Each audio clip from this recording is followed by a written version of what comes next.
ठीक है, इनके सबसे पहले तो हमें इनके काले मोतिये का लेज़र करना पड़ेगा लेज़र। और लेज़र के बाद फिर इनके आइज़ का हमें सर्जरी भी करनी पड़ेगी सफ़ेद मोतिये की।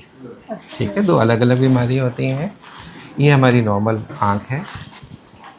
ये आँख के अंदर हमारे को गॉड ने एक लेंस दे के भेजा हुआ है जो हर नॉर्मल आई के अंदर होता है।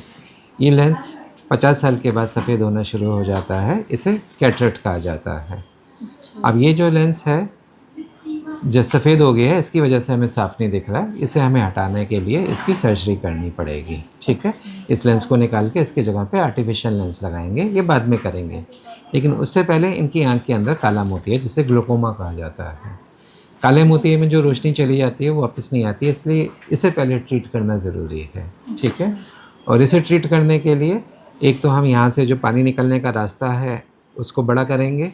ठीक है, और जहाँ से पानी एब्जॉर्ब होता है उस रास्ते को भी ट्रीट करेंगे। ठीक है, जिससे आँख का जो हमारा प्रेशर बढ़ा हुआ है वो नॉर्मल आ जाए।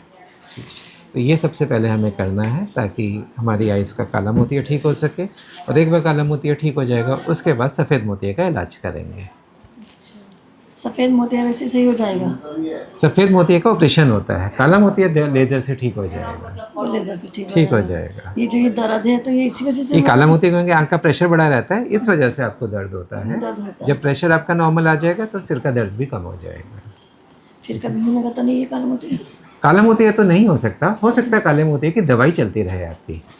ठीक है, काला मोतिये का मरीज ज़िंदगी भर काले मोतिये का मरीज रहता है। सिर्फ ये होता है कि हाँ, काला मोतिये को हम कंट्रोल करना चाहते हैं। जिस तरह से किसी को शुगर है तो शुगर का मरीज ज़िंदगी भर शुगर का मरीज़ है, चाहे वो कंट्रोल जो है वो चाहे एक्सरसाइज से कर रहा है, डाइट से कर रहा है।